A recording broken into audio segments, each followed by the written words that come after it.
मिथुन नरमलवार यांचे एमपीएससीत सुयश। नागबीड तालुक्यातील गोविंदपूर या जंगलमय छोट्या गावातील मिथुन माणिक नरमलवार यांनी काही वर्षांपूर्वी तलाठी भरतीची परीक्षा उत्तीर्ण केली आणि नागपूर परिसरातील वाडी येथे तलाठी पदावर रुजू झाले।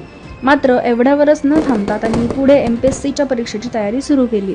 त्यातून त्यांच्या जिद्द आणि चिकाटीचे फळ मिळाले। नुकत्याच जाहीर झालेल्या निकालात त्यांनी यश मिळवले असून एनटीबी प्रवर्गातून ते महाराष्ट्रातून प्रथम आले आहेत। त्यांच्या या यशामुळे त्यांची उपमुख्य कार्यकारी अधिकारी म्हणजेच गट विकास अधिकारी गट अ या पदावर निवड झाली आहे। आले तुफान किती जिद्द आतापर्यंत देसाईमधूनच चालू केलेली प्रवास अजूनही चालू आहे, परंतु देसाईमध्येच त्याचा एवढा चांगला गोड शेवट झालाय आणि त्याच्यामध्ये आतापर्यंत सगळे माझे सहकारी, घरचे आई वडील असतील, घरच्यांपेक्षाही म्हणता येईल की नेहमी दररोज जे लाभणारे आहेत आपल्या लायब्ररीतली मुलं, त्यांचा नेहमीच मला आधार लाभला आणि त्याचा खूप मोठा वाटा याच्यामध्ये आहे। त्यासाठी सगळ्यांचे मी आभार मानतो।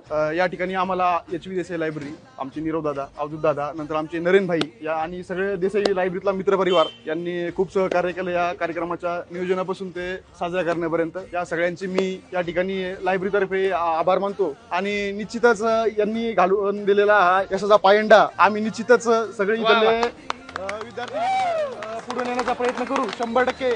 असं आकाशी स्वप्ने झाली।